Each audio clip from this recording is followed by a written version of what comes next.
it's up to the prosecutor.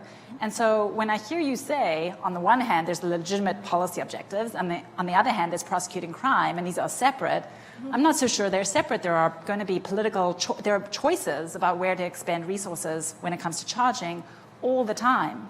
So how do you make these choices? Who makes these choices? And how do you ensure that they are free from what you're describing as partisan influence, but still subject to the policy imperatives of the administration? Sure, and the policy imperatives are okay, right? Because it is a policy choice. So let's take my hypo, right?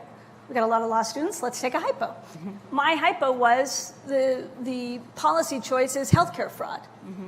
That is a perfectly legit policy choice. Now, you might, if there are rising crime rates, you might take some political heat for putting all of your focus on healthcare fraud versus violent crime or the like, but it's an appropriate or a reasonable policy judgment to make. You can make that judgment and you'll answer, those political actors or policymakers will answer at the ballot box, but it's an okay judgment to make when it comes to the role that the Justice Department plays.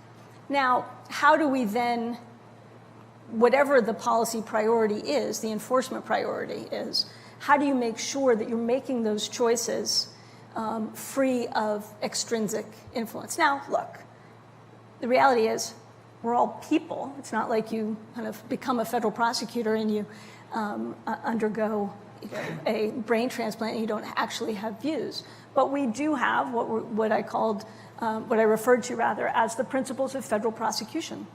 And it's a set of guidelines and guidance to prosecutors to say, here's how you should undertake what is frankly an awesome power, and by awesome I don't mean cool, I mean really expansive and significant, right? Here's how you should structure your decision making, right?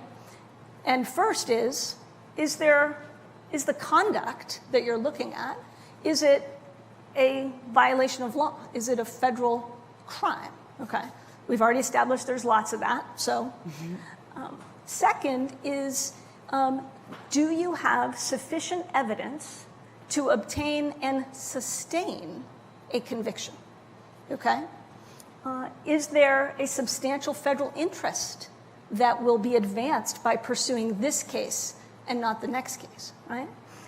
Can that case actually be pursued equally well or better in another jurisdiction, right? Can a state court handle it? Should the state prosecutor handle it? It's why you don't see federal prosecutors doing a lot of general criminal enforcement, right?